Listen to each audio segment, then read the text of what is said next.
Hello there. Thank you for tuning in. Just wanted to explain something that you're watching this, which is my video blog, but I've noticed that many of you, particularly overseas, are just finding the video somewhere and perhaps wondering what it's all about. So my name is Dean Letfus. I live in New Zealand, run a company called Massive Action. You can go to my website, www.massiveaction.co.nz. massiveaction.co.nz, or my blog site is www.massiveaction.tv. And if you're watching this on YouTube, I can only hook videos up for 10 minutes, so when you watch the actual blog coming up in a second, it may cut off early. If it does, please go to www.massiveaction.tv and you can get the rest of it there. See you soon. Bye.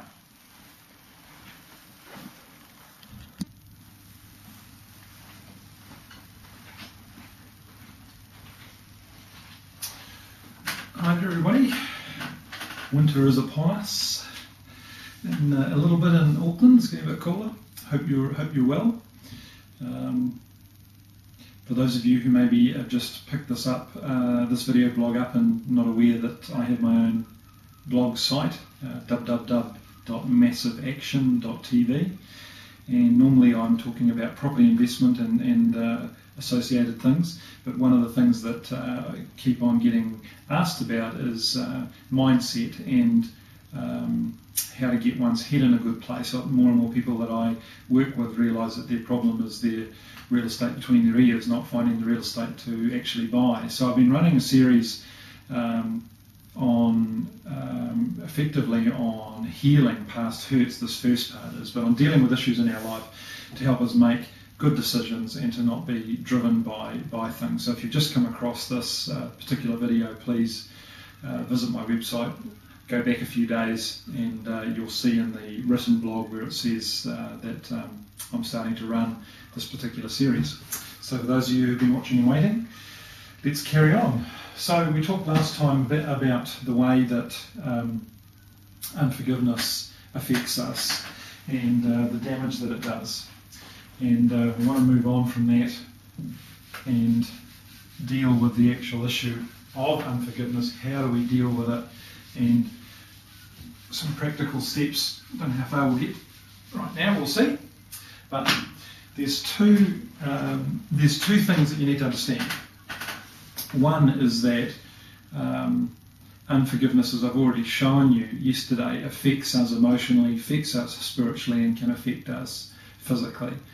And you need to understand that when we harbour unforgiveness against another person, the person who is being affected or damaged is us, not the other person, right? You might be sitting there hating someone and they're dead, or they don't know that they did anything wrong to you. So the problem with unforgiveness is that many times we feel that it's justified because of what's happened to us, but it's only affecting us. It's very uncommon that the other person is sitting there knowing that you're harbouring resentment against them and it's affecting them. You're the one whose life will ultimately get destroyed. And the other thing is to understand that many times when we will internalise things, and sometimes it sounds a bit weird, but we kind of harbour unforgiveness against ourselves. There are things that we are unable to forgive ourselves for. So what I want you to think about for a minute is this, that obviously you don't want to shut your eyes while you're watching a video blog, but if you figuratively close your eyes, when this is finished, if you close your eyes and just stop for a minute and think about what is the worst thing that you have ever done and in your entire life that will come to mind. Think about what's the worst thing that you've ever done, and just for a second, we tend to keep a good cap on our emotions, but just allow yourself to think about, how do I feel about that thing that I did? And for many of you, as you do that, you'll have very strong feelings of guilt and shame and quite powerful emotions if you let yourself go there, but we typically don't. So if you do have that reaction, that means that you haven't forgiven yourself for that thing that you've done. So that might help you get a handle on what I mean. Some people spend the rest of their lives beating themselves up over something that they've done. And so you need to find forgiveness for yourself. Then I want you to think about the worst thing that comes to your mind that has happened to you, and to think about the person or the people who perpetrated that act against you. And again, just allow yourself to think, how do I feel about those people? And again, if powerful emotions and powerful feelings and thoughts of anger and hatred and murder and things that are explosive come into your heart, then you need to forgive those people. So we actually have two things. I'll tell you another very common one is that people in New Zealand, a very high percentage of people have had some contact with the church, and they'll be going along to a church. They may or may not call themselves Christians, but in many cases they will. And somebody at the church really hurts them, wounds them in some way. It may be the pastor, it may not. So what do? We tend to blame God. So we actually harbour unforgiveness against God for allowing this to happen, or we blame Him even though the event was perpetrated by a person. And so unless we learn to deal with unforgiveness, to deal with these issues, it can be very debilitating. And so this is what I'm saying to you. That's the only way forward to deal with some of these things. I'm yet to find somebody where the roots of a lot of this stuff is not in unforgiveness. Now, before we get to, we may or may not get this evening to how to deal with it or the steps to deal with it, but you just need to understand we need to forgive ourselves. We need to forgive others, and it's for our benefit because we're the ones who are getting hurt when we don't. That's step one. You need to understand that we're not trying to let somebody off the hook. We're not saying that what they did was right. We're not saying that what they did or what we did was okay. That it's like, oh well. We're not saying that at all, and that's where we often get stuck. And I remember actually I used to run a foster home for street kids, and I remember having a young guy living with me, and he'd been sexually abused by a neighbour, I think.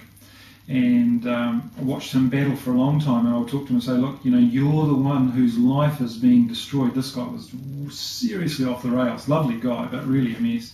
And I remember, I can remember often that he would just say, I can't get past the fact that what he did to me was so wrong.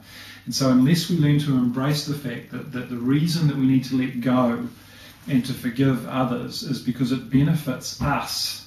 And more importantly, unforgiveness destroys us. So it's not about saying, this is okay, that was all right. All right, so it's very important that you understand that. I'm not suggesting that you live and let live, forgive and forget, that those are pat cliches and they're not true. What we are saying is that I'm willing to choose, with an act of my will, to work through whatever it takes to release the person from my judgment of them, because the only one it is destroying is me. I don't know if you saw the original Labyrinth movie with David Bowie, and right towards the end of the movie, I forget the girl's name now, but it's just the scene's always stuck in my mind when she's trying to recall what it is that will get her out of the labyrinth, and she finally looks at him and says, and you have no power over me, and he, from memory, turns into a bird or dissipates or whatever. Well, that's what happens when we choose to forgive another, is we are willing to let go of their control of us. When you harbour hatred for another person for a long time, you're giving control of yourself over to this person, and they don't even know, but you are robbing yourself of life. And so, to keep it in the context of what we've been talking about, what I'm saying is this, is that you need to, there might be issues where you need to stop beating yourself up, you need to extend forgiveness to yourself, and you need to extend forgiveness to